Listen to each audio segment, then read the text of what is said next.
it done, getting it there.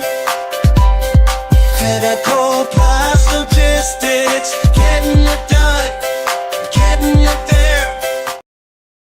The world has got you down, with a smile on your brow.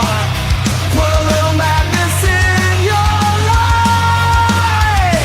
If life makes you out of shape and comics are your estate, put a little madness in your life. Go give your mind a cleanse. Tune in with pops and friends. Just turn on your Roku box and then put a little madness in your life. Put a little madness in your life. Yeah, yeah. Put a little madness in your life.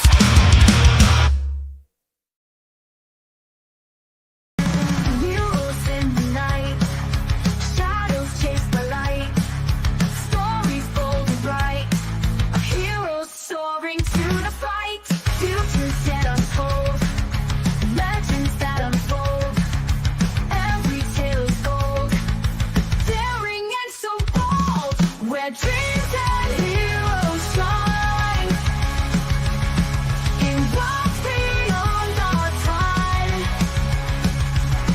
Adventure by design, make mine silver line. Make mine silver line.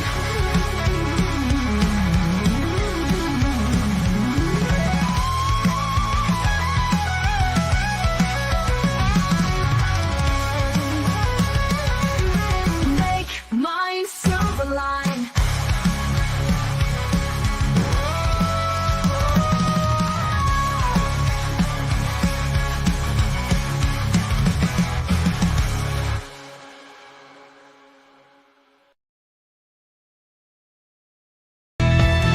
Once upon a modern time, in a little cul-de-sac, black characters from myth and rhyme decided to come back. They moved into a cuter house, they bought a boat and car, they got a job, they got a spouse, they're ready to go far. This modern life, with all its strife, is wilder than before. You won't forget the day you met the fables next door. You won't forget the day you met the fables next door.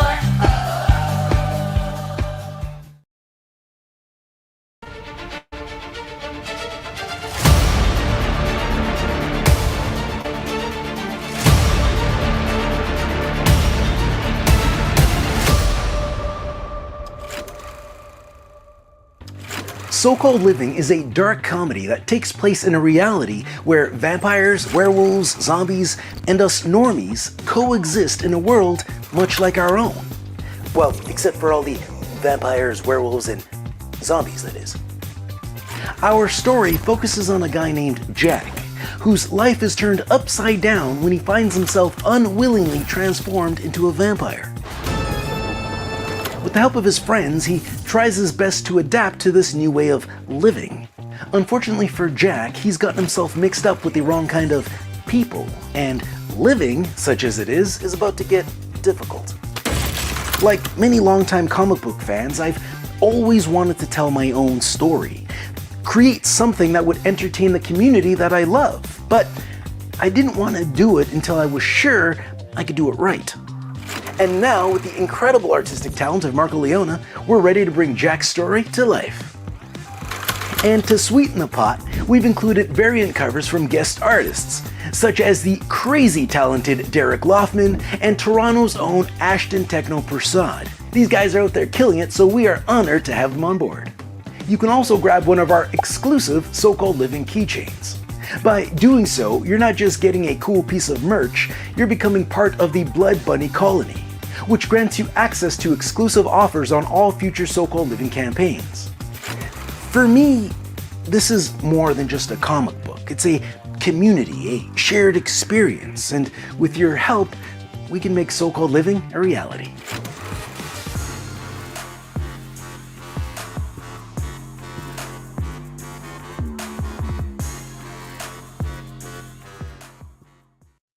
I feel like I've already seen the interview, and I haven't even started yet. I didn't realize you were going to bring up that video. Yeah, that video was from our first Kickstarter. I was actually just before this before I logged on, I was working on the script for the next video.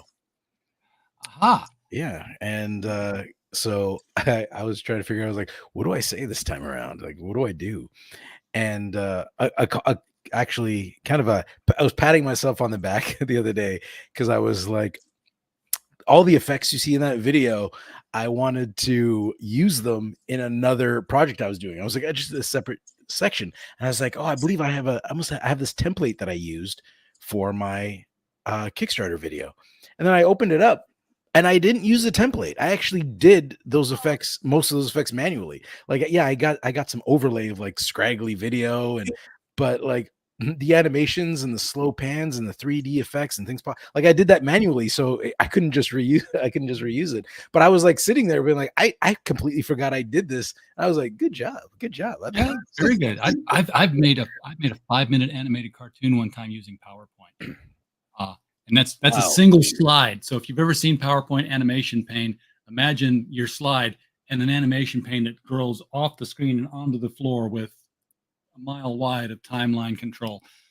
Yeah, and you want to insert something in the middle? No, you don't do that. I would not ever attempt to animate anything in PowerPoint. It's fun though. Very powerful. So Jack is out there now. He's had his first adventure, or the first part of his adventure. Yeah, that's right. Yeah, Jack is because book 1 and 2 are out there in the wild. People are reading it. People are loving it, which is great. Favorite thing that's happened so far is people coming to the table being like, yeah, my friends told me to come get this book because they got theirs. And I was like, oh, that's awesome. Thank you. Like, thank you. So Word of mouth is the best advertising still today. Yeah, so that's great to hear. And yeah, like his story, it's still got a bit of him, trying to adapt to this new way of living, but it's not as much there's not as much focus on that as there was in the first 2 books. So now you start seeing him in a trajectory of like, okay, here's how things are going to start straightening out for him. But then we kind of expand on some characters that were introduced in the first 2 books. There's the mob characters, there's a clip of them slamming down the phone. We expand on them. Nick and Casper, who are I call them the BFVs, vampires that were in the first book.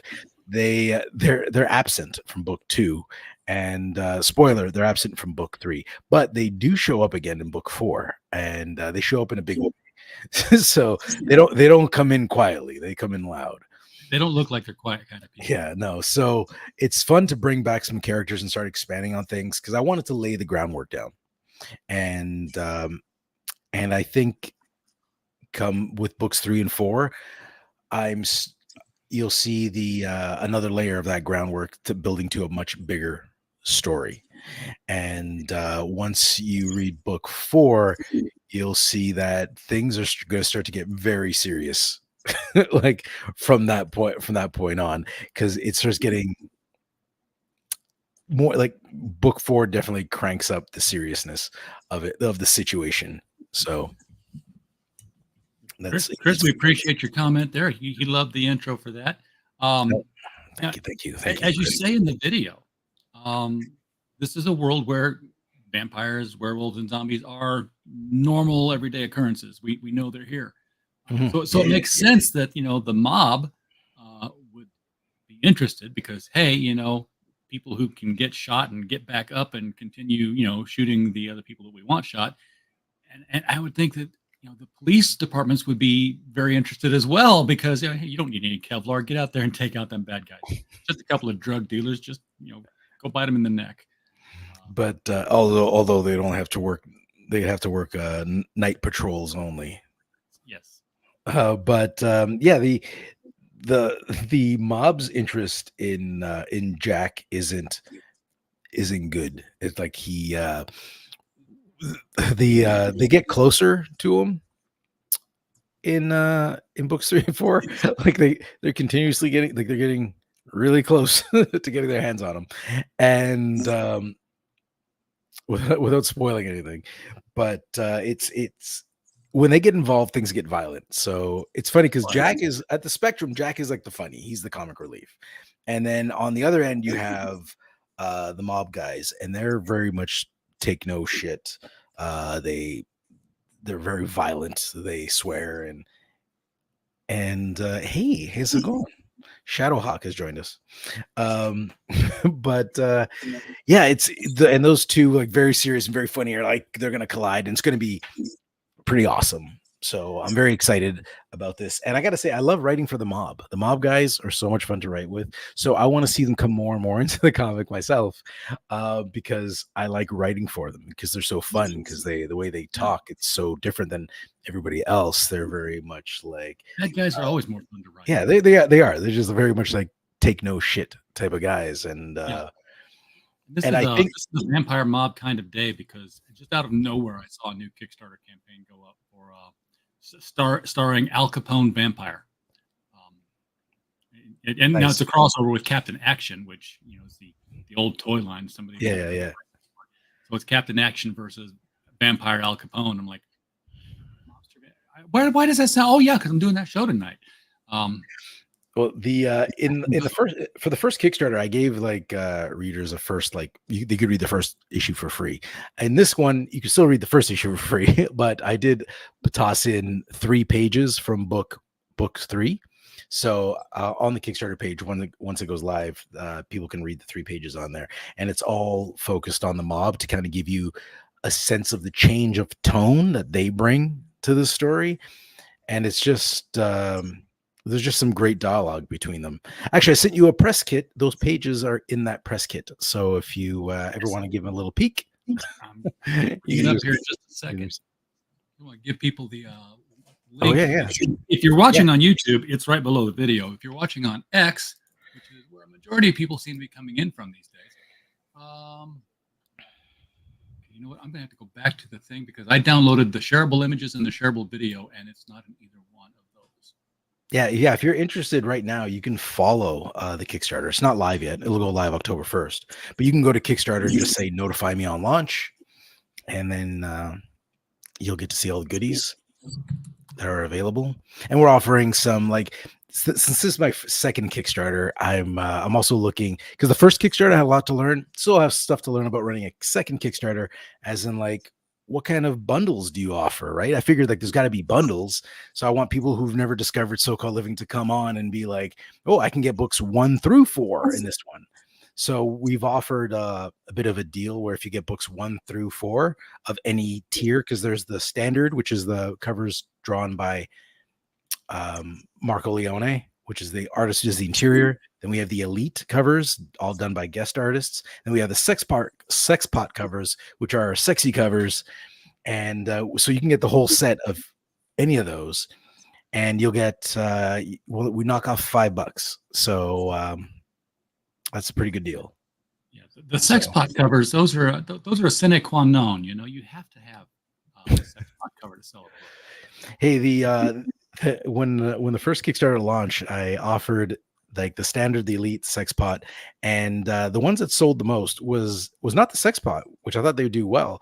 It did actually the least, but the all in did almost just as much as the standard. So people did want all the covers.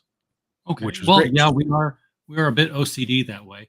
Yeah. Shadowhawk's asking if you've ever considered FMC, which is Fund My Comic.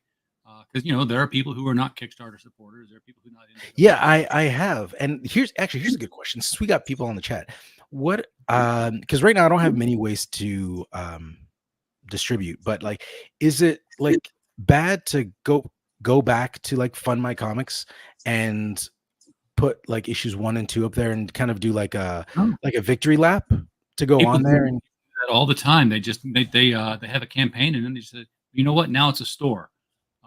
And they just leave it up as a store. Indiegogo people would do the same thing, but Indiegogo I think had a thing where if you don't sell something within a certain amount of days, then your store gets closed. Because I'm very I was actually very interested in Fund My Comic. I was looking into that and Indiegogo as kind of doing a victory lap to get the book out there, because I just want to get the book in people's hands. So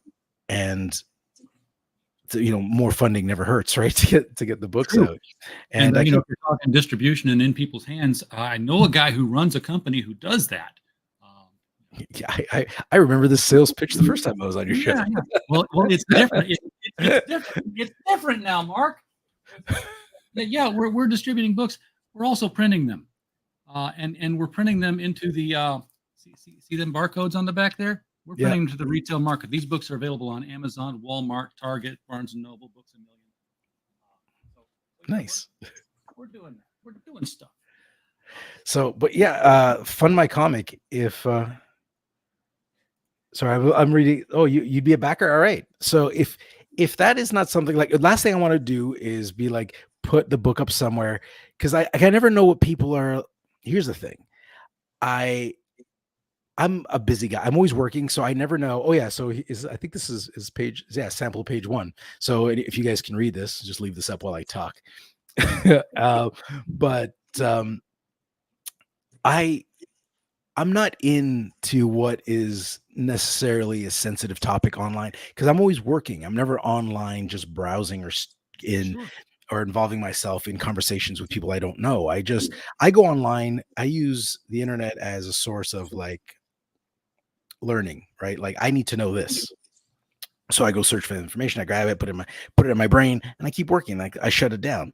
Other than that, and streaming Netflix, like, I don't really use the internet for much, right? Like, I put up my own content and I use it for creating things, but I'm not into like, oh, what are people talking about now? What are people hating on now? What's the news? I have no idea what the news is. I have no idea. There could be a hurricane going on right now down the street. I'd have no freaking idea until the lights go out. Like, until my feet are wet. Like, I would not know.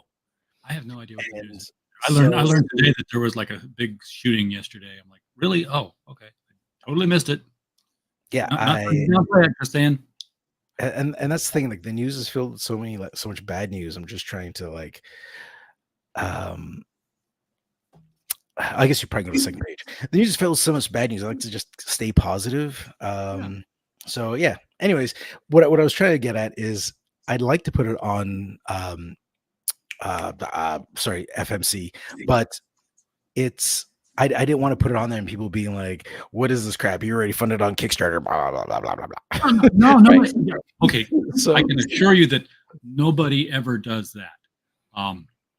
Because you can go in and say, hey, already funded. And you just say, we're not even trying to get to a certain level. It's just like, Indiegogo calls it variable funding or something like that. And what it means is, if we sell one, I'm shipping one. You're going to get your book. There's no threshold that has to be crossed here. So yeah, I know people who go to Kickstarter, and after the Kickstarter is done for 30 days, they carry it over to Indiegogo, and they carry over the money from Kickstarter to Indiegogo. So Karen Nicole does this with her cosplay books and her calendars and her comic books. She'll make like $40,000 on Kickstarter, launch it on Indiegogo, bring the money over, fund it for $500 on Indiegogo because she's already got the money from Kickstarter. Suddenly have a $40,000 cash influx. Indiegogo's algorithms go, what the? And they just throw it right up on the front page. So, wow, you're going to love this book. It's already got $40,000 behind it. Maybe I'll do that with 60 more days. And great. Maybe I'll do that with my next Kickstarter. Yeah. Start with $40,000. Yeah. And I'm trying to explain to people, like, yeah, the Kickstarter funded, but I've yet to, like, the funding from Kickstarter paid for the prints, but it's still have to pay myself back for all the money I paid the artist, because the artist got paid. Everybody who's worked on a comic book besides me has made much more money on this book than I have. That's the way it goes. I can tell you that for a fact. So any artist who's covered work I paid for, Marco, who he gets paid before the Kickstarter even starts. That's money out of pocket, which I'm like, I'll get that back eventually in sales, and the Kickstarter will cover the prints. So, and yet I have yet to cover that in sales, but in all fairness, I haven't been doing a very good job of making the book accessible. So let's see page 2. Let's bring it up.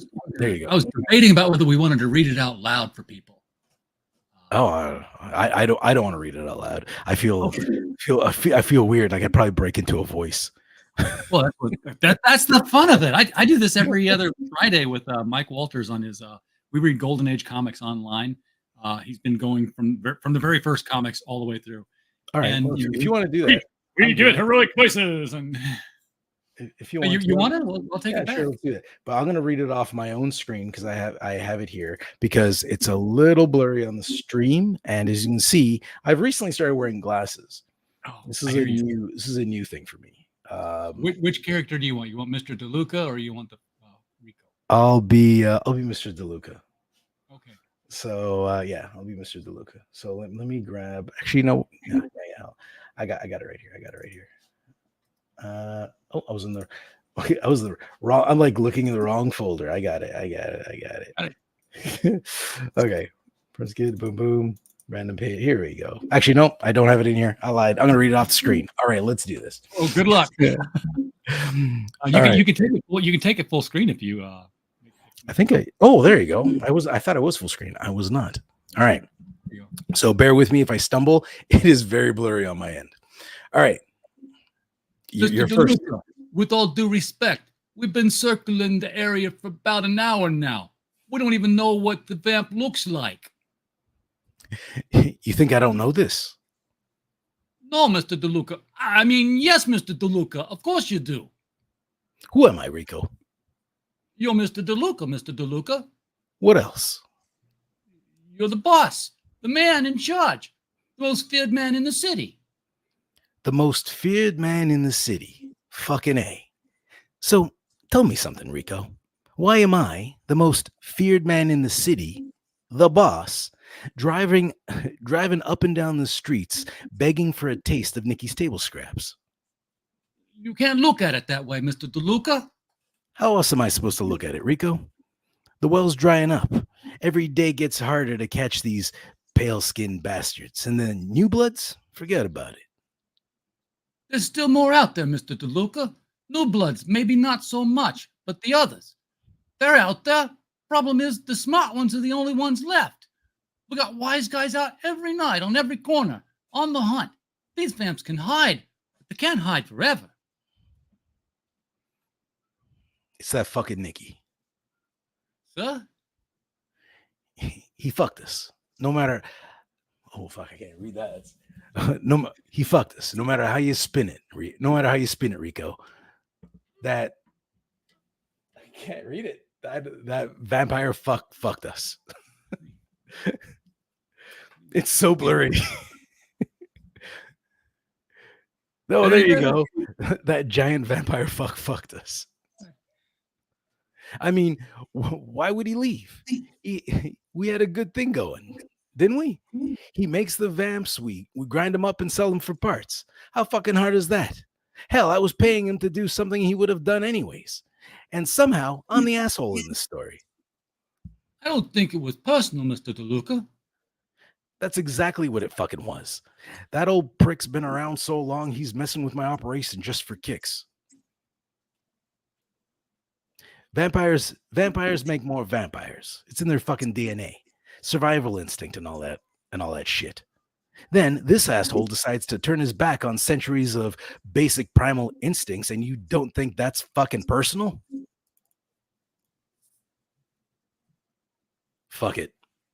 Take me home, Rico. We could always try mermaids. I got a guy at the docks.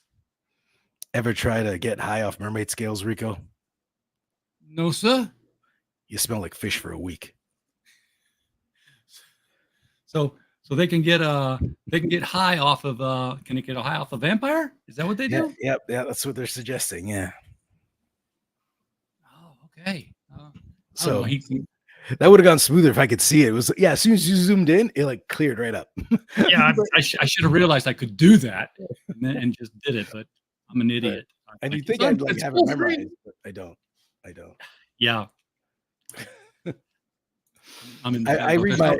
I'll go back and read like after I send my stuff to Marco. We go back and forth, and all I'm reading is like the panel descriptions. I'm not reading the lines necessarily. And then when he gives me the final panels, then I read them, and I'm like, "Is that what I wrote?" I'm changing that. so Yep. I do make changes right until the last second. So And you should. You should always make changes until it's perfect. It So, just so not sometimes- only are there, Sorry, go ahead. we know there's mermaids now too, though. So is that That's the oh, thing. hint? Everything's possible. So yeah, there are mermaids, not necessarily in this story, but they exist in the zeitgeist of this world, right? If it's a monster, it's there. Correct. It's a world where everything's possible. But the tagline I've been using, and I have T-shirts that I've put this on, is it's a world where the extraordinary is ordinary. Has it? I know it's always been that way, but has it always known that it's been that way, or was there like this major news moment where like, breaking news, vampires are real? No, it's always been that way. So Okay. it's like forever, people have always known. So you go back to the Middle Ages, they've dealt with them and they've grown up. So civilization, just as like humans have always been around, we've aged together and we've learned to live together. And it's not an apocalyptic future. It turned out to be just like we are now. Turns out we could get along with anybody. I would think there'd have to be really distinct laws on the books, though. I mean, you talk about Jack being turned into a vampire against his will. I'm like, that's got to be a category of rape somewhere in the big fat book of. It comes up. It does come up. It does come up, and it's hinted at in this issue.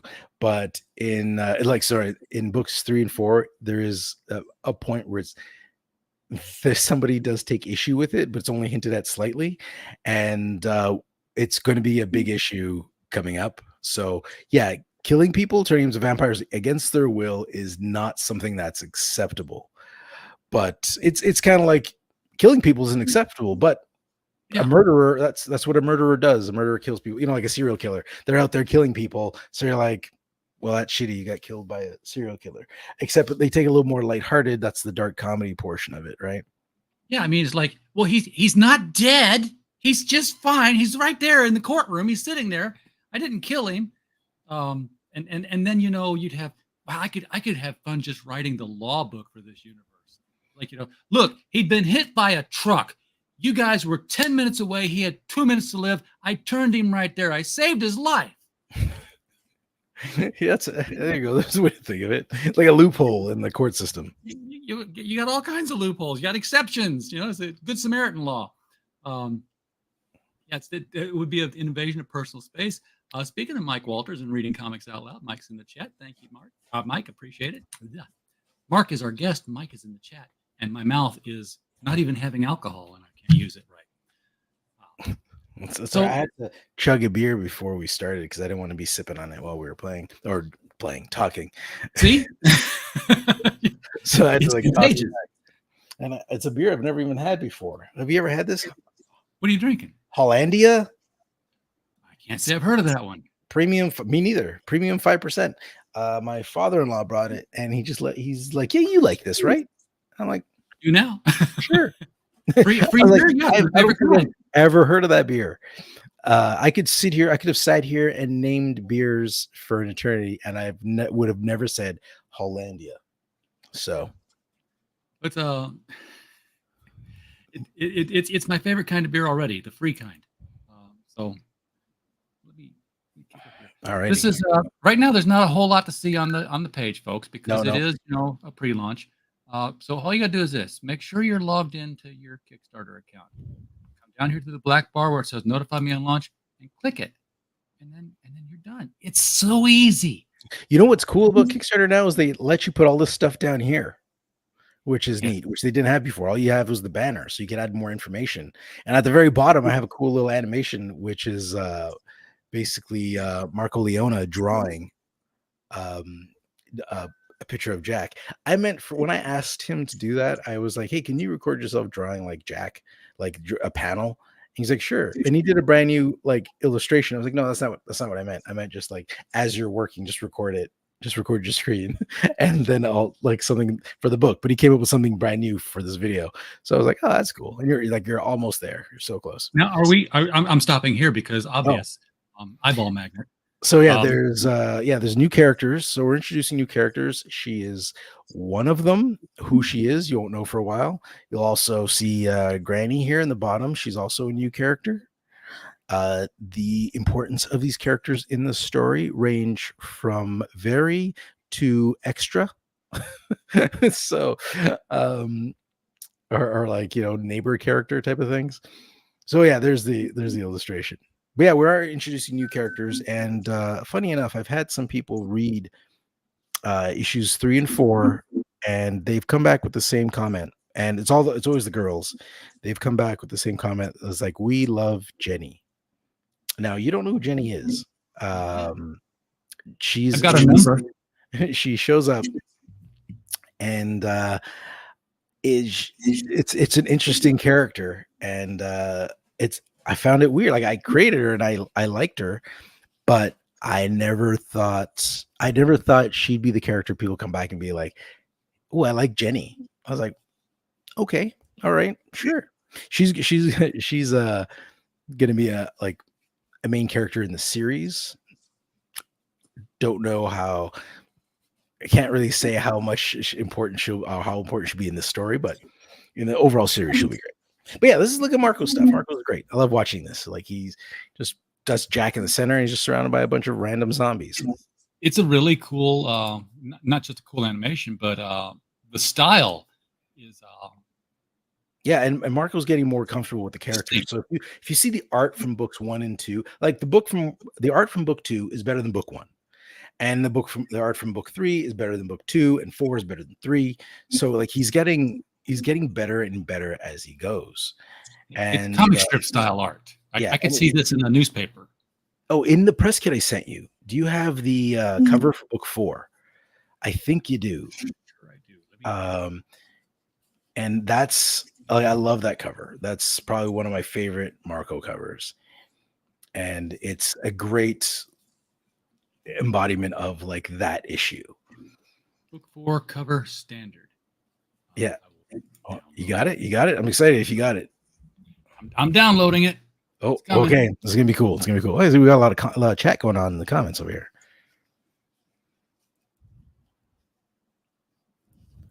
So I was just trying to read the. Got about 13 Jennies. That's a lot of Jennies. But only one of them is at 867-5309. You knew I had to say it. All right. So, oh, here we go. Here we go. Exciting. So, yeah. So, this was a great cover by Marco. So, Love it's this just. cover. So, and yeah, you'll see there's that girl again that we saw. She's right there up in front. So, yeah, she's a new character that we add. And this is the return of Nick and Casper. And you see they come back in a big way. So, and I was kind of inspired when I was telling Marco, the inspiration I gave him was that scene in the Matrix where like all those Smiths, they just rush Neo. And I was like, that's the intensity I want. I just want like a cover that's just like massive. He probably hated me for it, but he's got a great piece to show off. And they're being rushed by a bunch of gray-haired men with beards. Yeah, I don't think they're all gray hair, but some of them. There's enough of them that I see the pattern. I'm like, Yeah, some of like them. an Some of them. organization or something. It's like they broke out a riot in an old folks' home. Yes. So these two guys, they're your two vampires here. They're giants. They're rather large. Yeah. So Nick on his own, that's the guy in dead center. He's big, and Casper, his buddy in the background, he's actually bigger. And this one is a little bit forced perspective, but he dwarfs Nick. So these guys they're big boys. So yeah, they're not to be trifled with. That's something. If I were a vampire, I would avoid making vampires bigger than me. I'd be like, yeah, you're a meal, but I can control you a lot easier. Eventually, you get vampires that are like just dwarfs. I bite your ankle. Well, the relationship between Nick and Casper, they're very loyal, right? They're like true, like best friends. Yeah, they're old and not going to take it anymore. That's exactly right. There's enough of this vampire bullshit. The old men And are. we heard mobsters talking about these two vampires, so they were in their employ at one point. Yeah, that's right. You got that. So at one point, Nick did work for the mob. So it all comes together, and so they're not happy with him. And you actually, even in book one, was it book one, book two, book two. There's like one page I shared a lot, and it's of Rico letting Mr. DeLuca know, we got eyes on a new baby vamp or something. He says, or a new blood, and Mr. Rico's response is Nikki's brand, like he's excited, and that's how he heads over. That's how the hunt starts. So that's So, what so a makes new blood, is that a new vampire or a new anything? it's a new vampire. Okay. So the mob has a few names for them. Like they'll call them baby vampires, or they'll call them new bloods, or so. But there, as we'll learn later, there are different levels of new bloods. So that's why somebody of Nikki's brand, as was mentioned in, I believe it was issue 2, is ideal. Is an ideal situation for Mr. DeLuca. So yeah, that's the setup. And I'd like to emphasize again that making these comic books is fantastic. It's my dream come true. But none of this could have, like, the more I work on this, the more I realize, like, none of this could have been done, could have gotten done if it wasn't for like my wife supporting me. Right? Like she had my back. When I locked myself in the basement to work on a script, or review artwork and go back and forth and build Kickstarter pages and make videos, and all this time it takes away, not even time is nothing, it's the money, the cost, that she was like, yeah, you know what, you want to get this, it's always kind of been a dream of yours, you want to do it, I'll back you 100%. And I hope she knows that I would back her 100% everything she wanted to do. So and it was good. Like, we had a good moment where I took some issues, like 16. So it's like I took a limited run of issues, and I dropped them off at the local comic book store. And I was having like a little sale before our Comic-Con that is starting up here in London, Ontario. And I put them on the shelf, and I took a picture of them with all the comics, and the guys are going to keep them up there for a few weeks. And I'm offering them at a discount, like those 16 are at a discounted price at their store. And I put them up there, and I took a picture, and I shared this photo of like my book amongst all the DC, the Marvels, the Images, and the other, like, and it was fantastic to finally had it up there, even though, I did carry them in myself through the front door, but that's the start, right? Like there's something about carrying your books into yourself and be like, this is what I've done. Will you sell this for me? And he put taking your kid to his first day of school. Yeah, and he put him up there, and it's funny. I showed her the picture, and she got emotional because she knows how important it was to me, and that was making me emotional. So it was like, just stop it. It's fantastic to have a team like that. Yeah, and in teams, teams in general, like you can have a great idea, but if you don't have the right team, it falls apart, right? So like a good idea could fall apart under the thumb of a bad team, but a mediocre idea could be fantastic with a great team, right? So having aside from my wife supporting me, finding Marco, he was the right team. So I'm happy I waited as long as I did to make this happen, because Marco is a perfect fit to make this comic book what it was. So yeah, it's just really, it was really good. Like it all came together. Like I'm happy that after waiting this long, it's starting to come through. And I'll just hope Marco doesn't get hit by a bus. No, don't jinx it. So where does the bunny come into things? The bunny is well, if you've read the first issue, we hint at bunnies in the first issue. You see a little bit more about them in the second, and there's kind of this overlying, and there'll be more mention of them in the third and the fourth, and you'll see more and more of them. But the bunnies right now are an event that's happening in the background, right? It's kind of like we talked about like not really following the news. The bunnies are the news, right? They're what's but if you're watching the news, that's something that's happening to somebody else somewhere Okay. else, a tornado or a hurricane that's happening or flooding in Dubai. I was like, I'm not in Dubai. I was like, wow, that's an interesting story. Yeah, that's terrible for them. Right. So it's not really like how much do you concern yourself for tornadoes that hit a trailer park somewhere, wherever, right? Like, I'm in Canada. I don't know where tornadoes hit. I just know in the States. They're in the middle usually. So, Yeah. um, anyways, the like, how often do you concern yourself with other like events that happen elsewhere? And that's how like it's the bunnies are treated right now. Certain people take it very seriously. Oh, this is an issue we have to deal with. But then you got Jack in the very first few pages of the book one. It's just like he doesn't care. He doesn't care about it. And you see more about it later as in like it's a concern, but it's not a concern for him at the moment. We At the call that moment. an SEP. Yeah. Somebody else's problem. So, but that problem is it's like an underlying story that will show up and it will collide with their other story elements.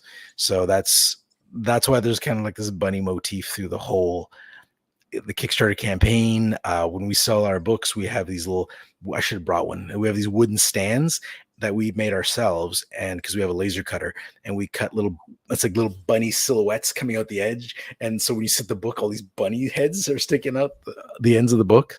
So we've set that up. And that's why this is our keychain. Our keychain looks just like this for our blood bunny colony. And another thing, if anybody is interested in backing the Kickstarter, this guy comes in a keychain and he looks pretty much just like this, except he has a hoop on his back.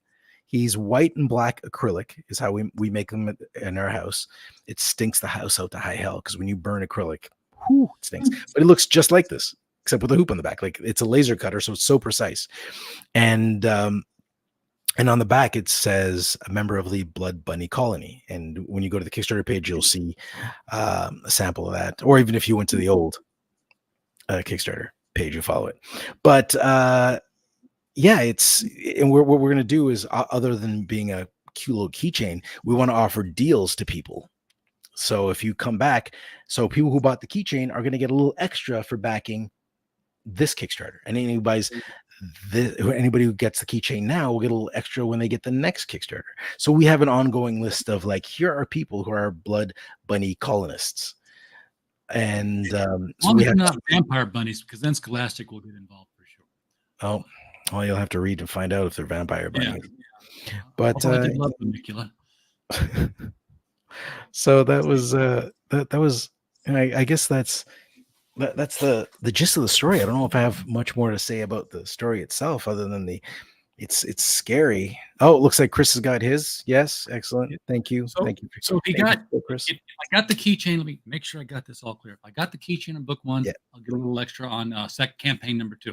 Yeah. If I get it on number 2, I'll get a little extra on campaign number 3. Correct. If I got it on campaign number 1, do I get a little extra on campaign number 3? Yeah, you're a permanent member.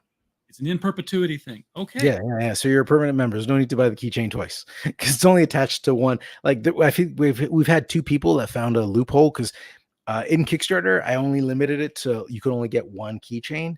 But if you went to the pledge manager later, there was a loophole. They weren't able to fix it where you were able to add one more keychain if you already had one. So I was like, that was a loophole. You couldn't get any more than that. But so some people got 2, but there's no way to like it's still attached to one email. So you don't get double the discounts. You just have 2 keychains. Your email's in the list. It's in the list. It's yeah. So you just get like 2 my list keychains. are filtered to 1. Very, very cool. So where does book 3 and 4 bring us to as far as story goes? I mean, is this any sort of a conclusion, or is this a milestone? There's no conclusion. There's no conclusion in 3 and 4. In 3 and 4, like I said, we introduce new characters. We get to see more of some old characters that were introduced in books 1 and 2, even if they were introduced for like a page. So we see more of old characters, and we lay down the foundation for a bigger story. So now that we've set up Jack is a vampire, life's a little hard. We carry that on through the book for a little bit, but now we're laying the groundwork for a bigger event that is going to happen. And you really get the sense of that in book 4. So in book 4 is when things really start to take off, and it's exciting to be able to like do this series and have it, because I love writing for Nick and Casper. I think I like writing not just bad guys, because I don't know if they're necessarily bad. They're not necessarily good either, but I like writing for badasses. You know what I mean? It just because you don't get to talk like that in reality, right? You don't get to talk like Mr. DeLuca unless you're an actual mobster, right? So it's fun to just have this kind of like take no shit attitude and just kind of put it on paper, and then have Marco just draw it up and make it look fantastic. So it's great. I see DeLuca in that limousine, and of course, I just saw the newest trailer for the Penguin today for HBO. So I'm thinking, oh, Colin Farrell's voice was like just coming right out at me there. Yeah, I was thinking of actually doing an animated like voiceover, kind of like an animated comic book where I have some parts of the panel would move, and I'd have voiceover for it. So I was thinking of doing something like that with these characters, but I don't know if I'm the right voice for any of the characters in the book. No, you got a great voice for audio. I don't know who What would. That's all audio in this voice. But it's just weird. Like nobody likes the sound of their own voice. Like I'm used to mine now because I have a YouTube channel, Board Game Coffee. So I have to edit so much of my own video.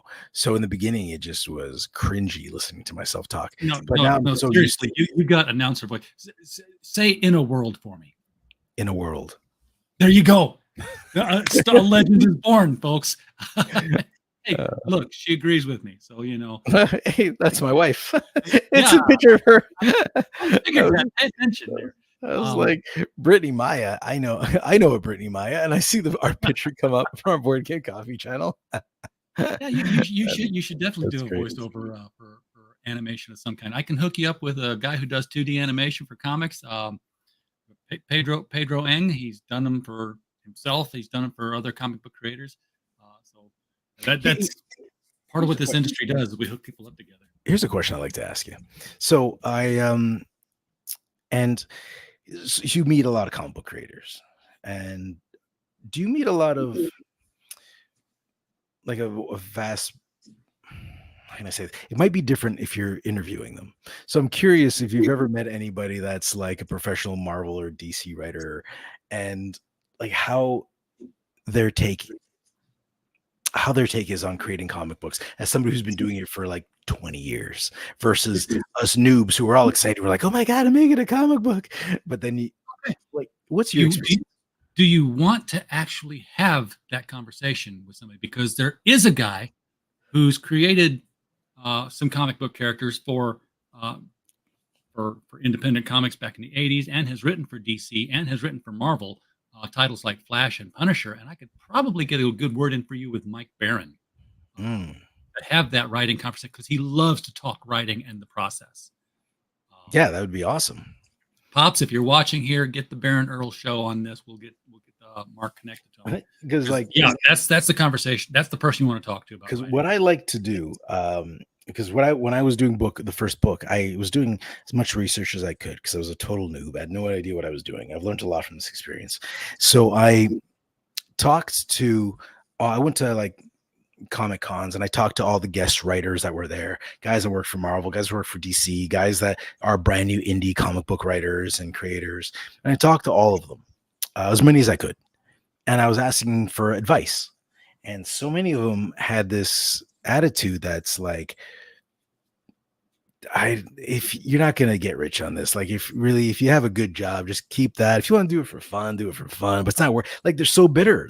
There were so many bitter vibes from some of the older guys that were in the industry. And then the indie guys are all like happy and perky. But then I did meet one guy who's been doing this for a while.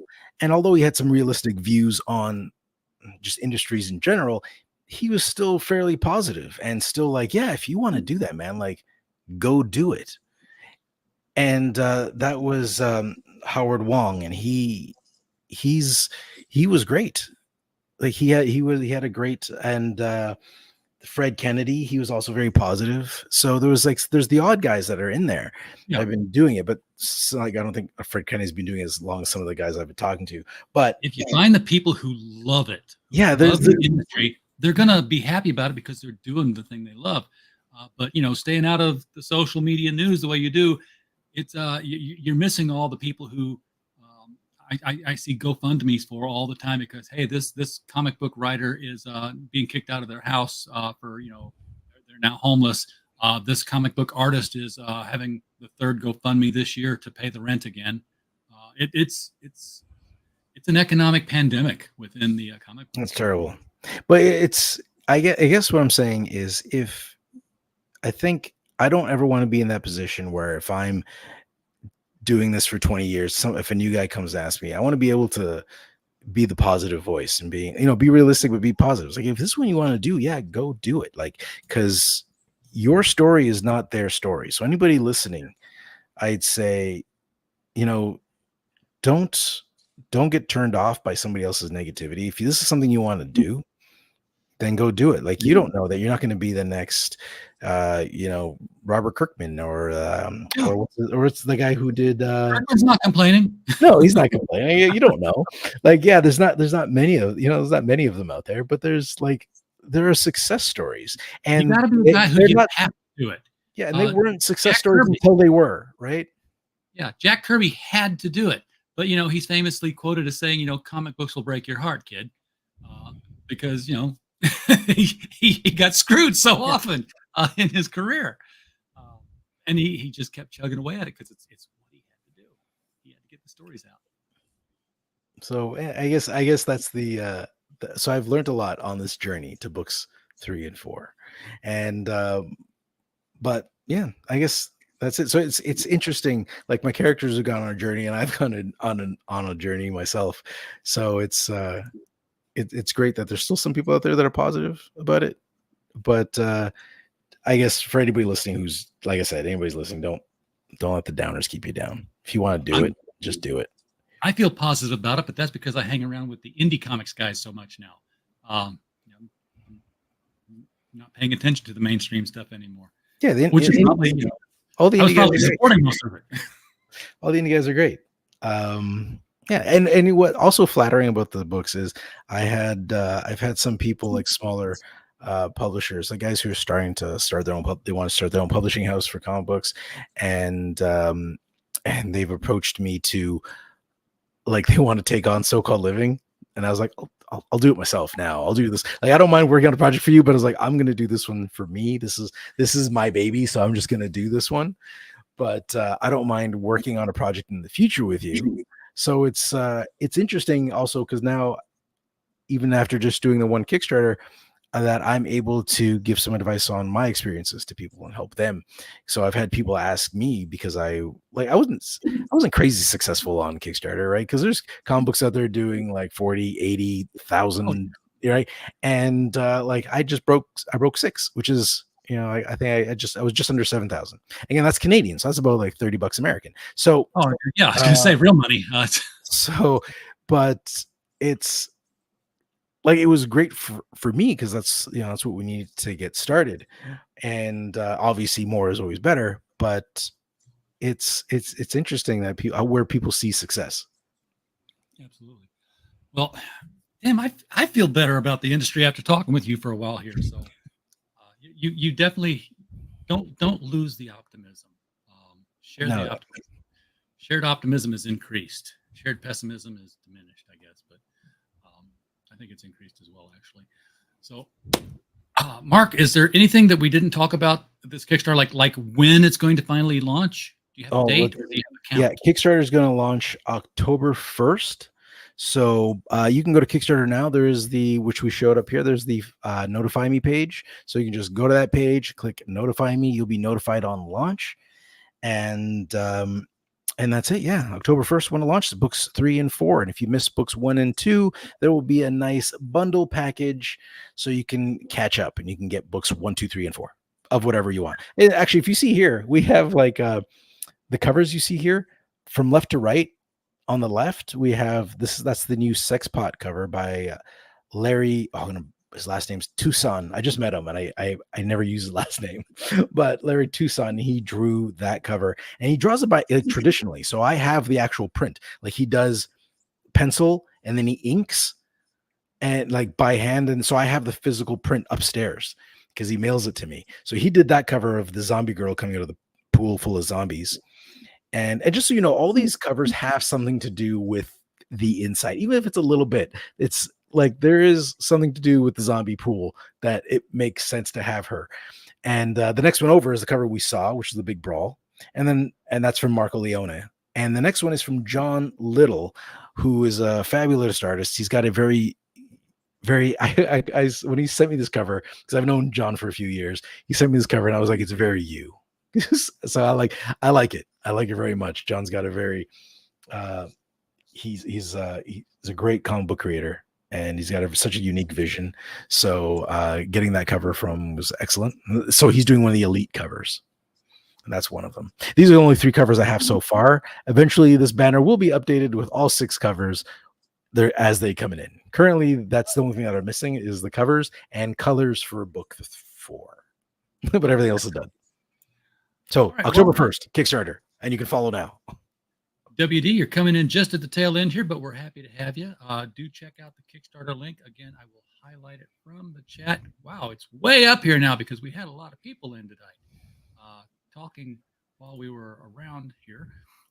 There we go. The Kickstarter sign up is at this link. If you're on X, this is where you pause and then you type, or you could probably just type in so-called living into Kickstarter, and their search engine will probably take you to it.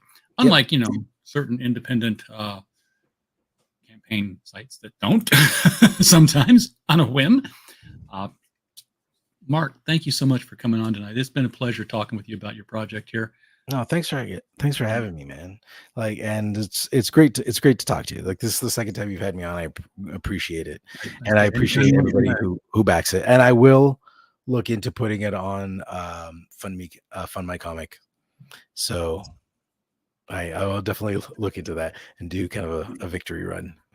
All right, everybody in the chat, thank you guys for being here tonight. We don't have a show without you guys, so we're always pleased that you're here. And as always, while you were here, we just hope you had a blast. Good night, everybody.